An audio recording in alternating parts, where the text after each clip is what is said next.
नमस्कार। आज हम बात कर रहे हैं चीन के एक बहुत बड़े साइबर ऑपरेशन सॉल्ट टाइफून के बारे में। हाँ, जिसके बारे में हाल में काफी जानकारी सामने आई है। बिल्कुल। हमारे पास जो जानकारी है वो इसी अभियान के कुछ पहलुओं पर रोशनी डालती है और ये सब काफी चौंकाने वाला है। हाँ, कहा तो ये भी जा रहा है कि इसका असर इतना ज्यादा था कि शायद ही कोई अमेरिकी नागरिक हो जिसका डेटा ना अफेक्ट हुआ हो। सोचिए जरा। तो आज हमारा मकसद है इस जानकारी को ठीक से समझना। मतलब ये ऑपरेशन कितना बड़ा था, कैसे काम कर रहा था और इसके असल मायने क्या हैं। ठीक है। तो चलिए जरा इसे और समझते हैं। शुरुआत करते हैं इसके स्केल, इसके फैलाव से। हाँ। रिपोर्ट्स बताती हैं कि सॉल्ट टाइफून कोई छोटा मोटा ऑपरेशन नहीं था। इसने 80 से ज्यादा देशों को टारगेट किया। 80 देश? हाँ, टेलीकॉम, ट्रांसपोर्ट, सरकारी नेटवर्क, यहाँ तक कि होटल्स भी। ये तो मतलब अभूतपूर्व लगता है। अब बिल्कुल।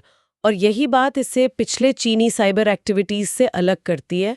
वो ज्यादातर स्पेसिफिक हाई वैल्यू टारगेट्स पर फोकस करते थे। जैसे कोई टेक्नोलॉजी चुरानी हो या सरकारी राज। एग्जैक्टली। लेकिन यहाँ ऐसा नहीं लगता। कम से कम 6 बड़ी अमेरिकी टेलीकॉम कंपनियों में घुसपैठ हुई। 6? हाँ, और सिर्फ अमेरिका ही नहीं, UK, Canada, Germany, Japan, Spain, कई देशों ने इसे मतलब बिल्कुल अंधाधुंध बताया है। अंधाधुंध। तो ये स्केल ही अपने आप में काफी कुछ कहता है। सही। यहाँ दिलचस्प बात यही है कि दायरा कितना बड़ा था। तो फिर सवाल उठता है कि इतने बड़े पैमाने पर पहुंच बनाने के लिए उन्होंने तरीके क्या अपनाए, क्या खास कमजोरियों का फायदा उठाया? हाँ, बिल्कुल।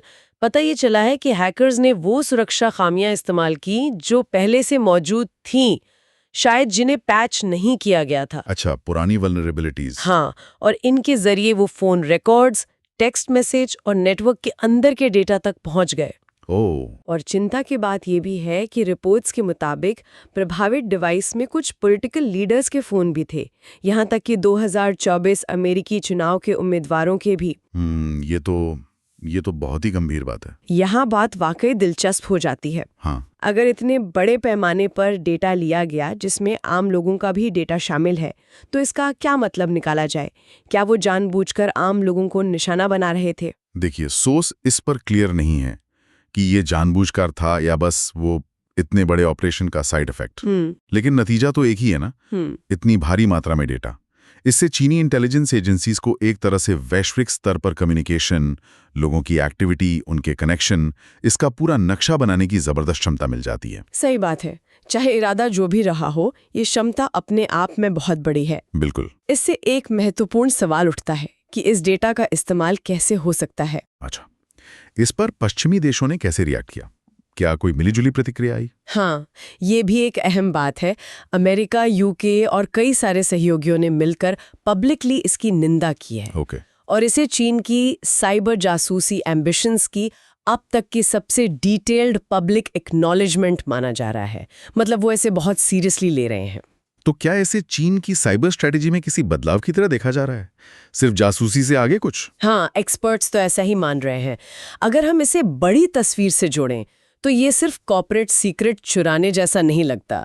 ये दुनिया भर में जो क्रिटिकल इंफ्रास्ट्रक्चर है उसमें लंबे समय तक अपनी पहुंच बनाए रखने की कोशिश ज्यादा नजर आती है। अच्छा, लॉन्ग टर्म परसिस्टेंस। हाँ, एक पूर्व CIA अधिकारी जेनिफर एबैंक का जिक्र है सोर्सेज में। वो कहती हैं कि ये पहले के अवसरवादी हमलों से हटकर ज्यादा धैर्य वाले स्ट्रेटेजिक ऑपरेशंस की तरफ एक शिफ्ट है। धैर्य वाले और स्ट्रेटेजिक। जिंदगियों पर भी नजर रख सकता है। ये वाकई एक बड़ा बदलाव है।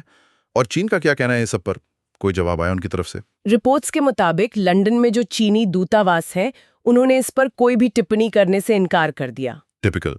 तो इस सब का क्या मतलब है फिर पश्चिम के लिए? उनके पास क्या रास्ते हैं? देखिए, ये उनके लिए एक मुश्किल हकीकत है। भले ही उनके पास अपनी इंटेलिजेंस गैदरिंग के तरीके हों, पर ऐसी एक्टिविटीज को रोकना, उसके लिए उनके पास शायद बहुत क्लियर कट टूल्स नहीं है।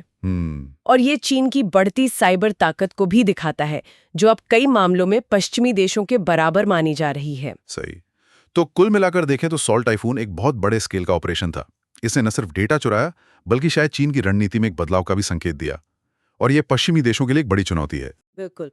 और जाते जाते एक सवाल मैं छोड़ना चाहूंगी जो इन्हीं सोर्सेस से दिमाग में आता है। हाँ। कि जब कोई देश दुनिया भर के इतने जरूरी इंफ्रास्ट्रक्चर में इतनी गहरी स्थायी पहुंच बना लेता है, तो भविष्य में सिर्फ डेटा चोरी से आगे बढ़कर और किस तरह के खतरे या कमजोरियां पैदा हो सकती हैं।